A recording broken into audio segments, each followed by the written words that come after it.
Welcome to another HoloNet news episode from the Infernal Brotherhood of the Scruffy Looking Nerf Herders. My name is Adam, and today is December 30th, 2025, and our discussion is going to include Star Wars ruined the franchise's coolest character 4 years ago today, what the internet keeps getting wrong about the most famous quote from Star Wars The Last Jedi, Star Wars Night to benefit the This Is the Way Foundation, and we're going to take a look at the Star Wars news feed.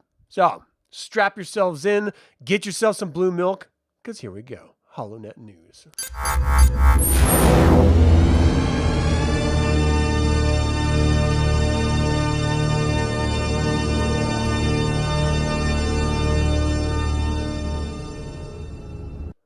All right. 4 years ago today, Star Wars ruined the franchise's coolest character and hurt its biggest TV show. 4 years ago today, a Star Wars release ruined the franchise's coolest character and hurt its biggest TV show at the same time, and both have yet to truly recover. Thanks to the sequel films and launch of Disney+, the Star Wars franchise has expanded significantly in recent years. In some cases, that's a good thing. Projects like Andor and The Bad Batch are among the best additions to George Lucas's universe. However, many newer Star Wars titles are extremely divisive. One only needs to look at the responses to the sequel's film or The Acolyte to see that. Hey, Chris, how you doing? Blue milk is so much better than green milk. Yeah. And 4 years ago, a highly anticipated Disney Plus show attempted to expand on one of the franchise's favorite characters. Unfortunately, that effort backfired. The series ended hurting that character's legacy rather than boosting it. It also overlapped with one of Star Wars' best TV shows, making questionable choices that negatively impacted the other series' future. Needless to say, it's not a high point in Star Wars history, though it should have been. Look, it should have been a home run. You got Rodriguez putting out a show about his favorite character in Star Wars, Boba Fett. We had a preview of what Boba Fett should have been like in the end of Star Wars Mandalorian Season 2. So we already knew exactly where they should go. I think it was 2. Maybe it was 1. I don't know, it was so long ago. 4 years ago. So it should have been a home run because we had the character's template from that final little battle scene with the Mandalorian against stormtroopers, and it was epic. Boba Fett was like Jason coming back to just slaughter the Empire. It was badass. And then we got this. The Book of Boba Fett premiered 4 years ago today, and it was disappointing. The Book of Boba Fett debuted on December 29th, 2021, with the Star Wars franchise hoping to capitalize on the titular bounty hunter's popularity.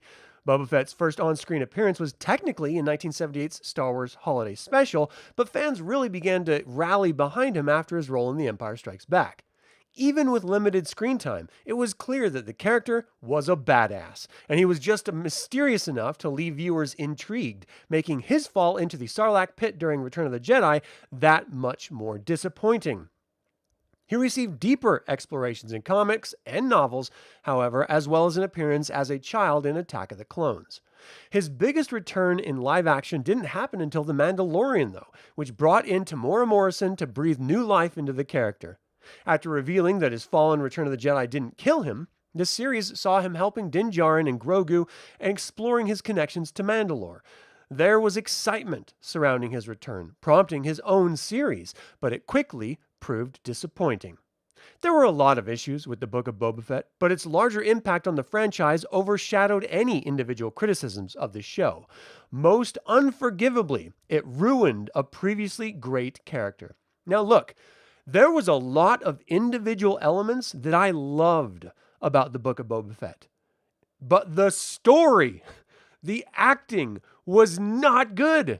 The story arguably was the worst part about all of it. The direction that they took and the justifications made for the characters didn't make any sense.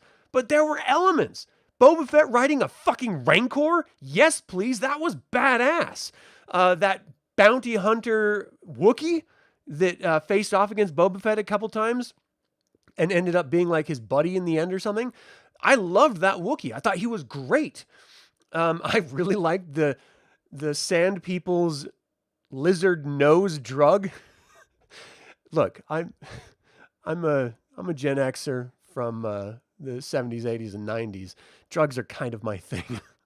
So I thought that was badass, psychedelics specifically. I thought it was super badass. So I really, really love that aspect of it. But virtually everything else was hot garbage, just piled upon other hot garbage. And it's very aggravating because it should have been a very clear win. The Book of Boba Fett ruined one of Star Wars' coolest characters. Considering how beloved Boba Fett's character was, greenlighting a Disney Plus series focused on him seemed like a no-brainer. Unfortunately, the Book of Boba Fett didn't do the fan-favorite character justice. Putting aside its poor pacing, low stakes, and lack of focus, the show's portrayal of Boba Fett just wasn't what many had hoped for. He often felt like an afterthought in his own show, which certainly didn't help. But even when the bounty hunter was in the spotlight, he simply felt off. After his actions in the original Star Wars movies, it felt as though Disney Plus series did a 180. The Book of Boba Fett placed too much emphasis on the good in its lead, despite the franchise never fully earning that. In doing this, it stripped him of his moral complexity that made him interesting in the first place. It also didn't help that Boba Fett was no longer a mystery. Characters like him work because viewers can interpret them however they choose. When a franchise offers a more concrete, canonical depiction, it can be disappointing, as fans already have their own ideas about the character. Yes, and they already presented a view of him. And this series, which was right after that view of him at the end of Mandalorian, was in stark contrast to his portrayal. So not only did we get a view of what Boba Fett could be, we then saw where they took him, which was totally out of left field. And so even Morrison's great performance couldn't prevent the Disney Plus series from reflecting poorly on Boba Fett when it was through. The Disney Plus show also hurt The Mandalorian Season 3. The Book of Boba Fett hurt its main character when it came out 4 years ago, but that's not the only way it failed the Star Wars franchise. It also created obstacles for The Mandalorian Season 3, which then became the weakest outing of the Disney Plus series. Given that The Mandalorian was one of Star Wars' strongest TV offerings, this wasn't ideal, and Season 3 could have continued building on the prior outing's strength if the Book of Boba Fett hadn't completely stolen its thunder. After Grogu and Din Djarin emotionally parted ways at the end of The Mandalorian Season 2, they came back together in the Book of Boba Fett. It was a mind-boggling decision on the writer's part, as something so crucial to The Mandalorian should have happened in the show itself. It wasn't the only major plot point to appear in the wrong series either. Many joked that Star Wars dropped 2 episodes of The Mandalorian into the Book of Boba Fett, and the sentiment wasn't far off. It's one thing to include cameos and references, but directly continuing the plot of The Mandalorian made both series feel fragmented. Hopefully, the Mandalorian and Grogu movie can fix some of that damage in 2026. Sadly, unclear if it will be an opportunity for Boba Fett to make a better comeback. Boba Fett's not going to be showing up in that series. He's actually already, in that film, he's already made mention of it. And look, they could correct Boba Fett. They could absolutely correct him. Go back to the end of Season 1 of the Book of Boba Fett, Chapter 1, however they want to call it. And in the first episode of Chapter 2, he hands off being the sort of Moff, as it were. Being the crime boss, and he goes back to his life of bounty hunting. That would change everything, getting back the character to what they were known for in EU and Legend lore. Boba Fett consistently hunted Han Solo, consistently, and they only teamed up when it was the enemy of my enemy situation. I mean, Boba Fett was taken down by Chewbacca in one scene in the EU, which was badass. He almost ripped his head off. I mean, there's so much good in Boba Fett, not good as in morally, but good as in interesting, that could be explored in Boba Fett if you just go back to the fact, and you could even do it where he's like, look, I tried to turn over a new leaf. It clearly didn't work. I'm taking my Rancor and I'm leaving, you know? Pile that Rancor up into Slave One and jet off into the sunset, where he then has to deal with the fallout of all these warlords in the aftermath of the Empire's fall, and tons of work to do, where he's going after people like the Mandalorian, Din Djarin, or maybe he's the reason why Baby Yoda gets taken. Like, that would be far more interesting to me if it was Boba Fett that took Baby Yoda away. And then Din Djarin has to go and fight Boba Fett. And look, Boba Fett was the ultimate gunslinger in all of Star Wars lore. There's a whole series of novels set in Legends where everyone fears Boba Fett. Hutts fear Boba Fett for good reason. And it's just, they completely sacrificed the integrity of the character so that they could tell a bullshit story. And I don't understand why they're doing it. Someone has to be making these judgment calls, and they are failing consistently over at Lucasfilm and Disney. Why can't they see that these characters were awesome before Disney bought Lucasfilm, and now everyone is just totally approved that and agree that these characters now suck?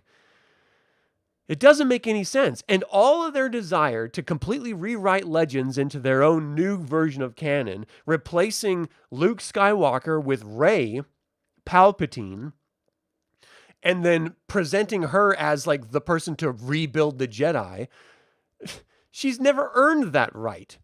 She's a throwaway Mary Sue character that had never earned anything.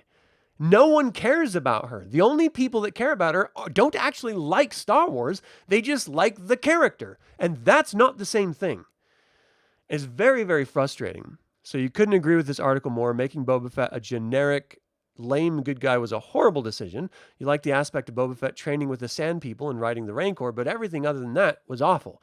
Moral complexity is already wrong. They should have made him a bad guy. They need to differentiate him from Din Djarin, and they should have done so by making him bad. I totally agree. As a kid, what fascinated you about Boba Fett was in The Empire Strikes Back, he was the only one that Darth Vader respected. No disintegrations. That's right. I mean, that's, if he's known for something, then, But, I mean, that's what was so great, is that Din Djarin got a character arc. He was a cold-hearted bounty hunter until he met Grogu, and that changed him. Boba Fett, they're trying to say his survival and his time with the Sand People is what changed him into a good guy. But I don't believe that, because the Sand People are not good guys or bad guys. They're survivors. And that's what they should have had the takeaway be from Boba Fett. He becomes more hyper-focused on situations around him, more tactical, more strategy-based. Rather than good v bad, it would be bounty hunter who is a little bit more flippant because his reputation precedes him, into now I need to actively consider, how do I take down a Jedi that threw me into the Sarlacc pit? How do I face these Force users in a more meaningful way that would tactically let me defeat them? Like, that should have been the takeaway. But instead, like, he just tried to do right by Rando Town number 7 on Tatooine. It's so shitty. And look, those 2 episodes of The Mandalorian that were inserted into the Book of Boba Fett, I actually really liked, because I like Luke Skywalker. I liked seeing Luke Skywalker training Grogu. I thought that was great. But again, it had nothing to do with The Mandalorian, and it had nothing to do with the Book of Boba Fett. It was Luke Skywalker. And so it did feel weirdly out of place. Boba Fett was an awesome anti-hero like the Joker. Yeah. He really only got to shine in the comics in that way, though. I haven't read all of the EU novels, so I'm not entirely sure there. But I know for a fact in the comics, he really came off as this presence that people were terrified about. I've even read some comics on this channel about Boba Fett that hyper-focus with that reaction. People are just genuinely terrified of him. And I love that aspect because, again, it makes him come off more as like an 80s slasher killer, like Jason or something, than it does a shitty bounty hunter, I mean, his reputation just precedes him. So consider how beloved Boba Fett's character was, greenlighting a Disney Plus series focusing on him seeming like a no-brainer, until the Book of Boba Fett didn't do the fan favorite character justice, putting aside its poor pacing, Oh, did I already go to the very bottom? Did I finish it? Oh, I did finish it. Oh, I'm sorry. I was so into talking about it that I forgot that I scrolled up. Look, how do you feel about Boba Fett out there? Do you think that the book of Boba Fett ruined the character? And if not, can you pay that off with some sort of actual justification for your opinion other than the fact that you just like seeing him on screen? Because I am open to having my opinion change. I'm open to being wrong. I just have to hear a compelling argument. And so please prove me wrong. I would love to love this show more, and I would love to love the characters still. But ultimately, everything in Disney era, except for Andor and Rogue One, has fallen flat in a lot of ways. I enjoyed Solo as well, so I'm going to throw that in there as well. Even though I thought it had a couple issues, it was by and large good. So everything outside of those different IPs really kind of shit the bed. And I would love to hear your perspective on this character, especially 4 years after his own show debuted, and we have not heard anything from him since. And I think that speaks louder than any argument. All right, next up. What the internet keeps getting wrong about the most famous quote from Star Wars The Last Jedi. The real duel of the fates is between me and everyone who keeps taking this quote out of context. This is by Joshua Rivera, published December 29. One of the worst things you can do on the internet is have an opinion about Star Wars, which is why I'm usually content to nod in approval when Star Wars is good, rarely, and shake my head when it's not, all the time. Am I going to divulge which Star Wars is which? Absolutely not. But even though there are dwindling reasons to look forward to new Star Wars, I don't quite have it in me to quit the stuff yet. As this holiday season marks 10 years since Star Wars The Force Awakens arrived in theaters, I have done a terrible thing and formed an opinion about Star Wars, one which, like a reckless Padawan, I'm going to share with you now on Jeff Bezos' internet. I'm tired of the way everyone quotes Kylo Ren. You know the line. It's one of the very few from the sequel trilogy to enter the fan lexicon, and maybe Chewie, we're home. And they fly now? Kylo Ren delivers it to Rey in The Last Jedi, sometime after the pair discover that they can communicate via the Force in a way that feels increasingly like they're in the room with each other. Let the past die, Kylo says. Kill it if you have to. First things first. Banger line. Well done, writer-director Rian Johnson. People wouldn't quote it all the time if this wasn't the case. It's a ruthless philosophy of self-actualization. The world wants you to be the next version of what came before. Screw that. As articulated by Kylo, there's also a wonderful cadence, a real arc to the line. It starts as a trite sentiment, but then twists the knife, pivoting hard from saga and passive to brutal and active. Kill it if you have to. Great mantra for a Star Wars villain. And here's where my troubles begin. People tend to talk as if this is the thesis of The Last Jedi, and not, something a villain believes. I don't want to thoughtlessly resurrect a server's worth of heated forum discussions here, so let me attempt to thread a million needles at once.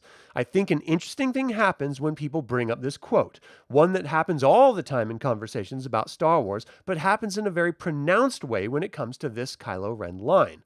It's simple. No one wants to talk about any single Star Wars movie or show anymore. Everything is a referendum on Star Wars as a franchise, a brand and intellectual property stewarded by a corporate brain trust. I don't even think this is something that's always done in bad faith.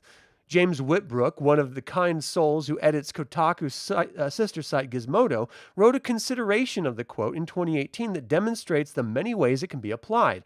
In the same article, Whitbrook uses it to examine the movie, the trilogy it appears in, the Skywalker saga at large, and Disney's handling of the Star Wars brand all at once.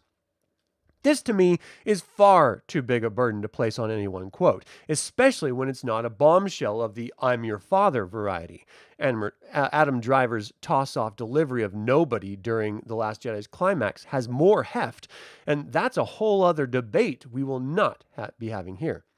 It's also a sorry state of affairs for anyone with even a passing interest in Star Wars. This inclination to turn every discussion about a discrete Star Wars show or movie into a Vatican council over what it means for the franchise in gestalt.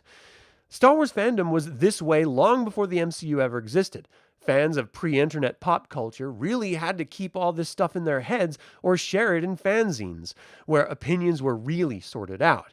But now, all of Hollywood has been piled. Everything has a wiki, and your average poster talks like a shareholder by default. Of course, the sequel trilogy courts this kind of thinking, with The Force Awakens directly mirroring A New Hope, and The Last Jedi pointedly riffing on The Empire Strikes Back. I'm not sure that The Rise of Skywalker has so cleanly mapped itself to Return of the Jedi, but that movie is a weird one. George Lucas's notes for a new set of movies were politely declined by Disney's brain trust in favor of something for the fans. The whole thing is very openly a mercenary affair and extremely not about letting the past die. In fact, that's what makes The Line and the film it appears in a far less radical affair than many might consider it to be. Everyone who wants the past to die in The Last Jedi is wrong. This is Luke's whole deal in The Last Jedi. He wants to die in self-opposed exile. Stupid. Refuses to help Rey. Bad. And tries to burn the Jedi texts. Not the point. Finn has rejected his past as a stormtrooper, but does not yet see himself as part of any history and therefore any future. His final exchange with Captain Phasma is all about this. She taunts him with his complicity in Empire and the idea that the only thing that gave him meaning, telling him that he'll always be scum. But he spent the whole movie growing from being a resistance fighter out of loyalty to his friend Rey to actually believing in a cause like Rose Tico. He calls himself Rebel Scum, placing himself in a new historical context, one which he can finally build his identity around. Which is what makes the fact that Kylo Ren says, "Let the past die," so delicious. He's saying this to Rey in a moment when they're both having their own dark night of the soul, unsure about their respective paths. Rey is disappointed in Luke and doesn't know whether she believes in the Jedi's path.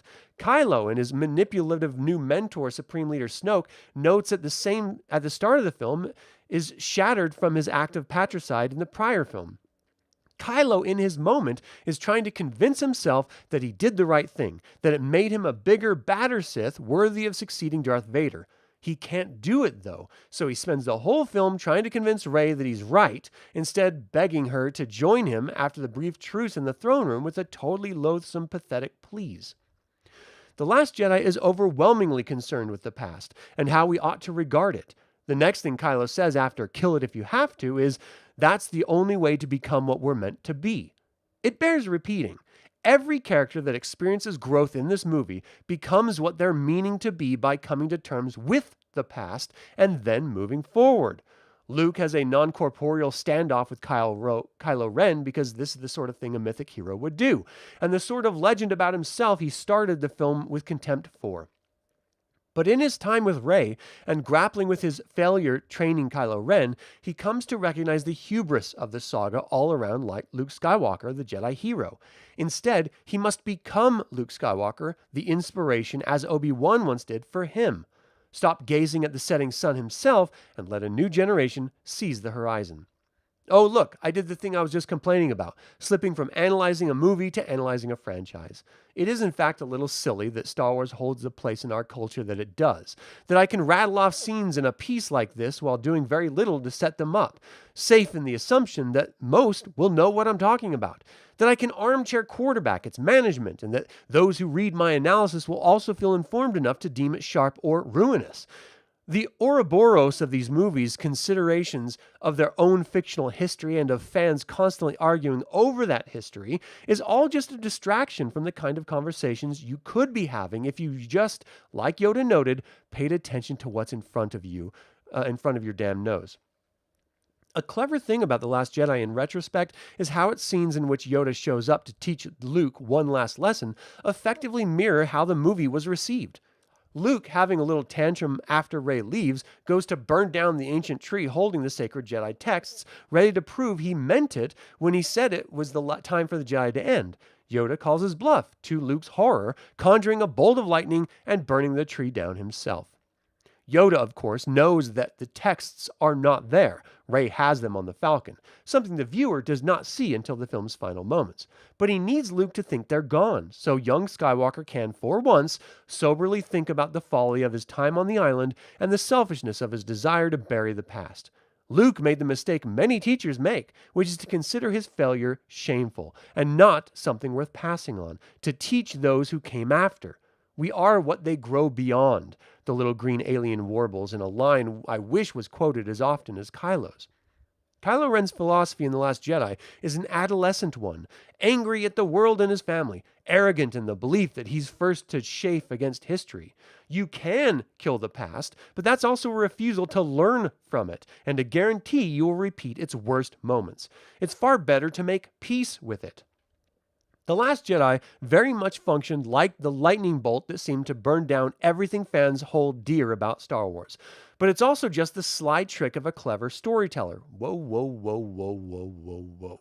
I'm going to get back to that. Seeming to imperil the thing you love while constantly quietly affirming what's been there all along and what will continue to be there after the movie is over and the next one comes. The movie is here, like all of Star Wars, like any bit of corporate-controlled IP storytelling that resonates with you, to take what you need from and move on. None of it's precious or worth anything unless it gives you something to share with someone else. And yeah, that includes The Rise of Skywalker, I guess. Yoda once again said it best. Not everyone read all the Jedi texts. Page-turners, they were not. Okay, well, first of all, that was a flippant line that was clearly not based on any semblance of reality because he was only around for like 800, 900 years, full stop. So all of the rest of the time, he would have no idea. He is just making a conjecture statement. The whole idea that it's a sly trick of a clever storyteller is so wildly beyond reality. There's so much from a storytelling perspective that makes zero logical sense in The Last Jedi. So by starting the conversation from saying this is clever storytelling belies any reality about the script in and of itself. Then you have to face character development.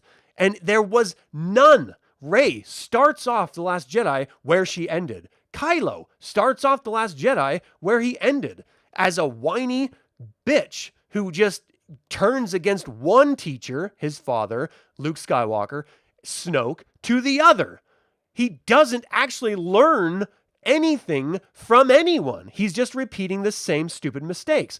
I'm going to try to destroy the Jedi Temple, Luke Skywalker. I'm going to try to destroy my father, Han Solo. I'm going to try to destroy Snoke, my mentor. And he does in every case. So let's stop pretending like there's any character story changes or arcs when it's the exact same behavior presented in their entire span. If you want to make any semblance of a character arc for Kylo Ren, it only happened in The Rise of Skywalker. And then people still bitch about it. And I don't really like it myself, but at least there was some sort of change in the character. Then let's deal with the elephant in the room. That was the theme of the movie. Let the past die, destroyed if you have to. Because that's literally what Rian Johnson did. He destroyed everything about the previous films. And not just the previous trilogies, but literally the film that preceded it, that set up a bunch of story beats that could have been interesting if followed, but were completely decimated. And that's why in the Rise of Skywalker, they completely redacted everything that Rian Johnson did because it was shitty and it completely divided the fans and completely ruined any chance at the sequel trilogy having any legs moving forward. And I love these armchairs philosophers that come in and try to recontextualize it, all forgetting the shitty Marvel jokes, the shitty physics that make no sense, the shitty story setup and character lack of arcs, the horrible writing in the entire film, and it's all set up under the pretext of, no, this is a brilliant writer who wanted to subvert expectation. All he did was ruin his chances of ever being a part of Star Wars again and completely blowing up a franchise. Literally, that's his legacy. So congratulations on your wonderful storytelling, because you just ruined what was a beloved IP. And you can just see still to today, it has been shattered and affected by it. All right, so you disagree with this author. You do think the line was meta. It felt like Rian Johnson and Disney killing the entire EU and past lore. This isn't hindsight. I thought this at the theater in my first viewing. Yeah, you're 100% right. This person is just trying to rewrite history. It also didn't align with Kylo's character from The Force Awakens, where he was obsessed with Darth Vader and the past. Just another inconsistency between movies. Absolutely. You are 100% right. You did like We Are What We Grow Beyond, and that failure is the best teacher. Those were small kernels of corn in the giant turd that got pooped out. Well, you can make the argument that We Are What We Grow Beyond was the rise of Skywalker. They saw what the hell the travesty was of The Last Jedi and said, we're going to not be that. And you may not like where it ended, and I don't blame you because I did not enjoy it either. But again, there were small little elements that I did enjoy in it. However, that does not make the movie good by any means, and it does not make the franchise good by any means, because they didn't have a plan from episode to episode of the trilogy, which is the stupidest thing you can do as a filmmaker. Like literally the dumbest thing you can do is not know from the first episode to the third episode where you're going to go. And that's exactly why Star Wars sequel trilogy shit the bed and sucked and divided the fan base. Full stop. I love it when these armchair philosophers do their best to try to make that turd into something else. And it just never works because the reality is staring us fans right in the face. And you just cannot polish a turd. You can't do it because it's poop. So let me know what you think. Did you love The Last Jedi? If you did, that's awesome. I actually do not harbor any problem with people loving the film. I just don't. I went to see it in the theater 3 times to try to love it, and I just could not do it. So they got my money, which then makes them believe it was a success, but you can just see by the fan base, it clearly was not. Let me know your thoughts in the comments. Love to hear them. All right, the next one up here, Star Wars Night to benefit This Is the Way Foundation. Now, before I get into this, I just have to say one thing that has always been a wonderfully positive outcome of Star Wars, regardless of whether you like a particular episode in the film series or cartoons or TV movies or anything. No matter whether you love Star Wars or not, it has always gone out of its way because of the fans and because of the corporate backers to use the IP to help other people, most notably children. And I love that aspect of this. Look, kids don't get to choose the world that they grow up in. They don't get to choose the way their genetics are formed. They don't get to choose the regions of the world that they are born into. They just deal with it. It's us as the adults who have to then contextualize the world and try to make it better for the kids. Because the kids, as Whitney Houston beautifully put it, are our future, and we should care about that. They are innocence. They are magic incarnate. They are hope and joy and love in the best of cases, and we should do everything we can to protect that.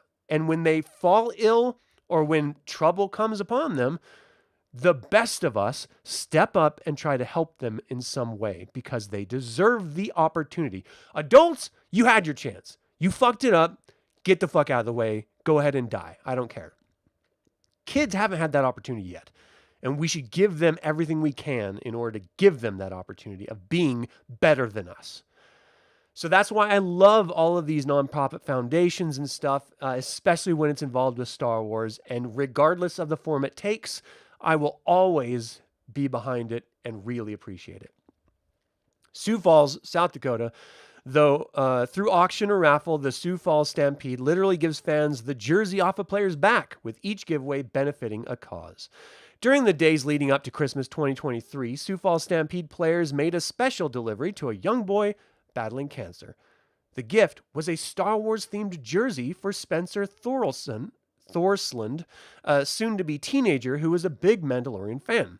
Quote, "This was a huge day for Spencer. He was in the middle of his hospice journey at the point, kind of things going downhill a little bit in mid-December. So when the Stampede reached out and asked if they could come and visit him, it was so uplifting for him," Spencer's mom, Lori Hummel, said. A month later, the Brandon boy earned his angel wings.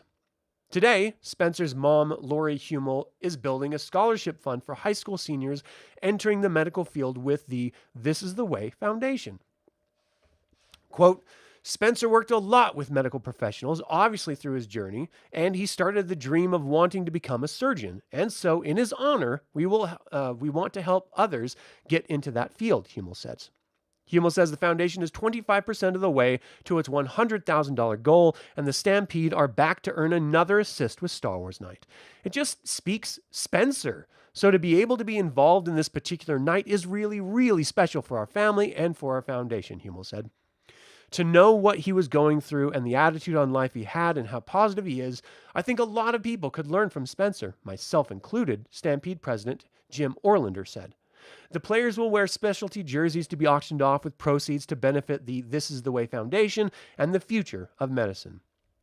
You can bid now all the way through the following Sunday evening, and the cool thing about it is when you place a bid online, if somebody outbids you, it'll actually send you a notice to let you know that, hey, you've been outbid, so you can bid again, Orlander says. Whatever the final tally is, Hummel says Spencer would be ecstatic to know that there's a Star Wars theme and that he's a part of it. It really touches the heart, especially this time of the year as we're seeing all these memories pop up and reminisce on this journey. Being a part of this is really huge, just kind of a healing as well as we can go through this, Hummel said. And the family will have a Stampede worth of support. The Stampede will play the Fargo Force Saturday night for Star Wars Night. The puck drops at 6:05. If you'd like to bid on specialty jersey, click here. And I want to showcase the link for people to see. I'm going to put it, can I put it in chat? In the live chat? Yeah. So I put it in the live chat. If anyone actually cares, that's awesome. If not, that's okay too. Just know that there's options for people. These are pretty steep prices right now, and there's multiple bids already. So, this is honestly above my budget, just looking through all of this. But, for people who do have the ability and who do care, that's awesome. It's always for a great cause, and helping children is always worth it. So keep that in mind. Looks like all this stuff is sold. That's crazy. Yeah, this is already done. Let me look at this. When was this date? I thought this was recent. December 26th. Wow, it was only a couple days ago, 4 days ago, and it's already sold out. Well, good for them. Be open for the next time, I guess. All right. So have you guys ever been a part of any of these? Like, I have some friends that are in the 501st and different Star Wars costuming groups. And they go off and do a bunch of charity stuff, and they'll show up at hockey games and schools and stuff in their Star Wars outfits and stuff, and do benefits for kids and families. And I just think that's fantastic. And look, it's not for everyone. Not everyone cares, and not everyone's going to go about it. I certainly don't dress up and go do it. But I do genuinely appreciate those that do it. And, if and when I'm capable of helping, then I'm more than happy to do so. And I hope that you would be too. So let me know if you know of anyone, and let's just highlight people who support, like my co-host on this channel, Cameron John. He's gone and done that stuff with the 501st. A good friend that I game with a lot, Robert, who is also in the 501st and stuff. He goes and helps, and he has his own charity and stuff. So it's really important to highlight and showcase people who do work that you find of significance and value. And those are two of just a few thousand out there who are, also contributing. All right, let's take a look at the Star Wars news feed before we close out today's episode. And it doesn't look like anything new has really been thrown out there in a while. So let's just take a look at this one. To our friends everywhere, happy holidays. Oh, I like that droid. He was awesome. And of course, I love K2SO. From Santa Yoda to rocket sleds, Lucasfilm's Star Wars holiday cards throughout the years. In December 1977, after Star Wars had spent 6 months taking audiences to a brand new galaxy far, far away, Lucasfilm began sending holiday cards to friends and corporate partners, a tradition that continues today. The very first Lucasfilm holiday card, which was an unassuming Hollywood-themed greeting card, was probably sent to a few hundred recipients in 1977 and subsequently relegated to the back of drawers or worse after the holiday season. The unfortunate fate of that first card would never be repeated, however, since the following year's Lucasfilm card would debut two of the company's most recognizable assets, droids C-3PO and R2-D2. And so began a long line of Star Wars-themed holiday cards issued by Lucasfilm over the years, a selection of which we are featuring here. Fans of legendary Star Wars artist Ralph McQuarrie will be delighted to see several of his works, which were exclusive to these cards, with most created between 1978 and 1983. I love Ralph McQuarrie. I have this 2-volume set of his artwork collection in this massive archive folder that I'm going to be doing a flip through of eventually. It's so great. He is so great. 1978, Star Wars Corporation UK, Ralph McQuarrie's first Lucasfilm holiday card illustration appeared on a rare card distributed by Star Wars Corporation's the production company created to make Star Wars, UK office in 1978, which was readying The Empire Strikes Back production. These are great. 1978, Star Wars Corporation US. For the US 1978 holiday card, the Star Wars Corporation utilized a famous illustrator by John Alvin of the droids equipped as a 2-man band. The illustration was originally used in a very rare Star Wars concert poster.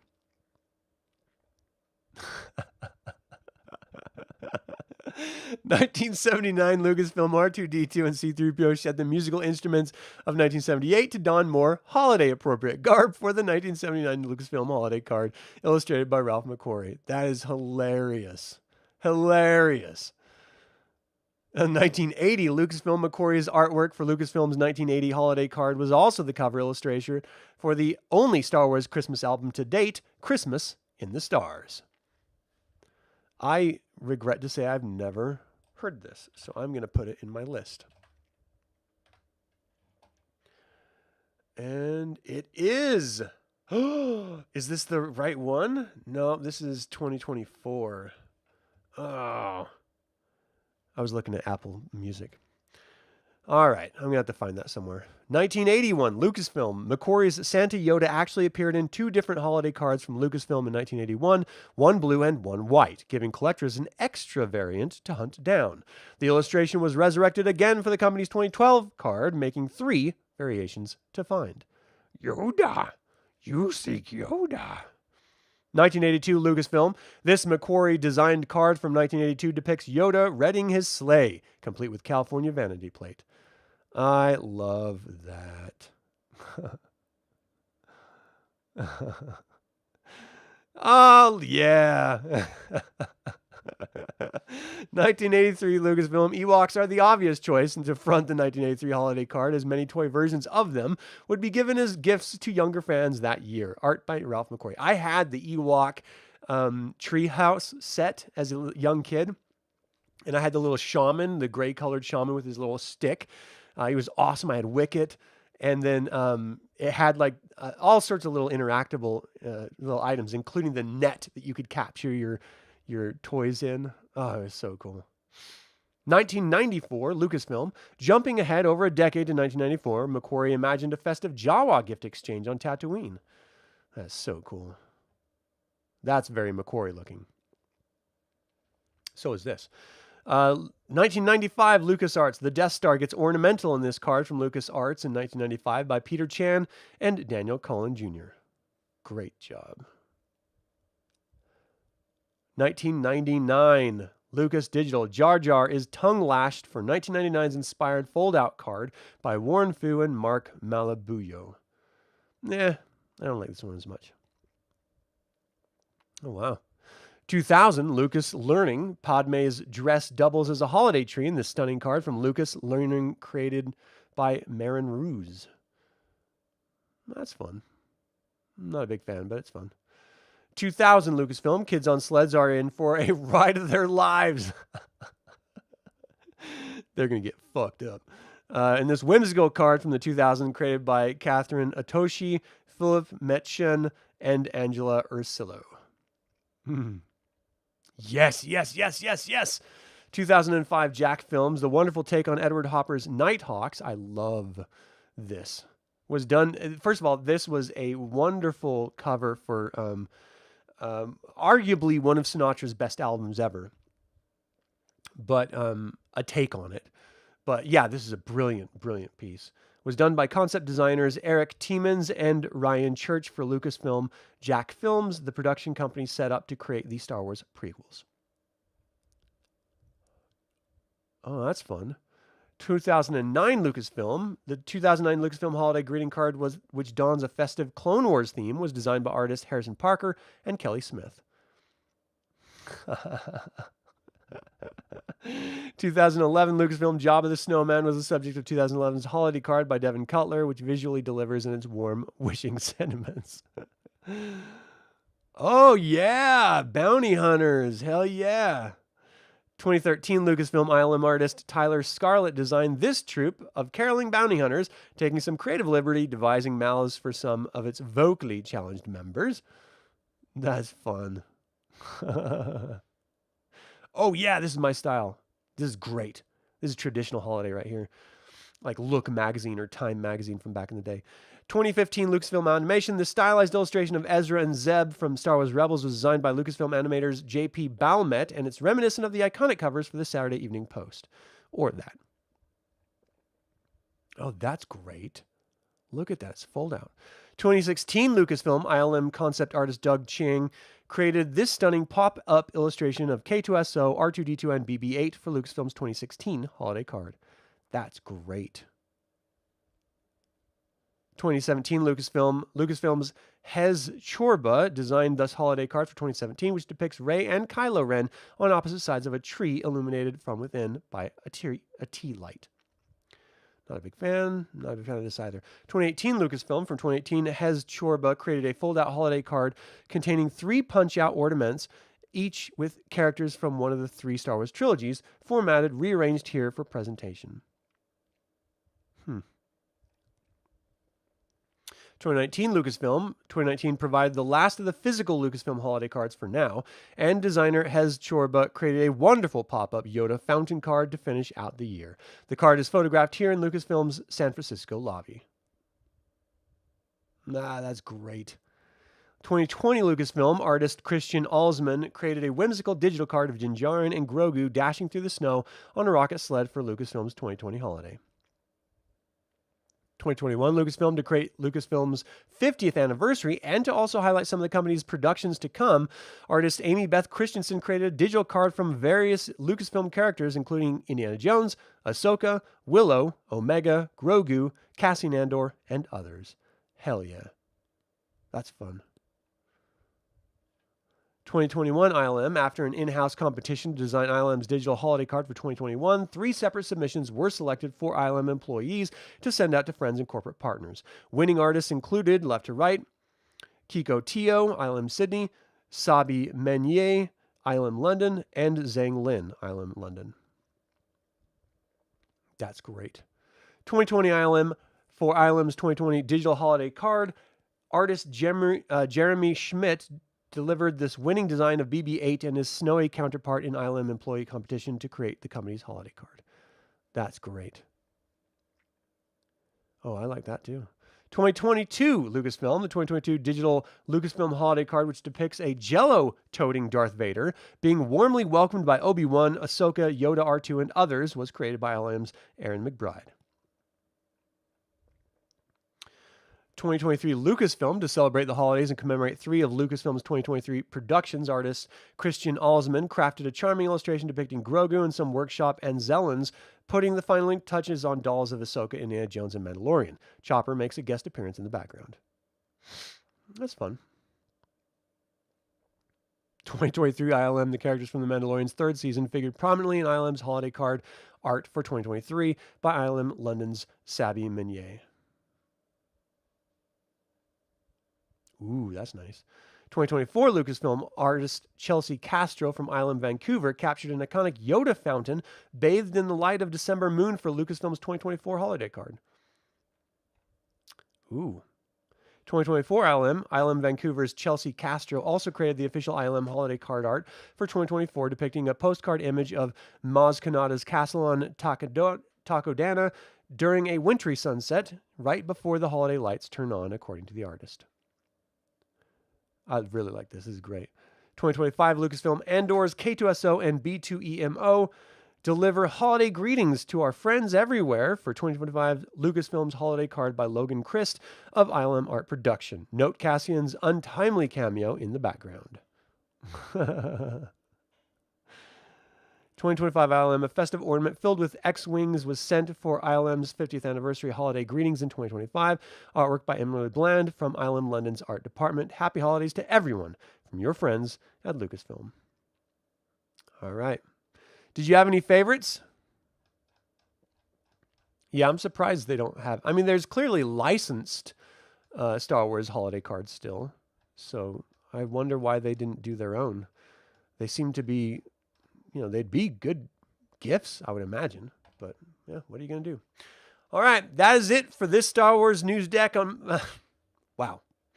That is all the Star Wars news on my desk. I'll say it that way. Thank you all for tuning into this HoloNet News broadcast. If you enjoyed it, be sure to like, comment below with your thoughts, and subscribe so you'll catch the next episode where we'll explore more Star Wars news. You can always support this YouTube channel by becoming a member or a patron on Patreon. Links are in the description below. Thank you to creator patron Aaron Hardy, producer patron Azrael, and developer patrons Chris Androu and Sam Ruiz.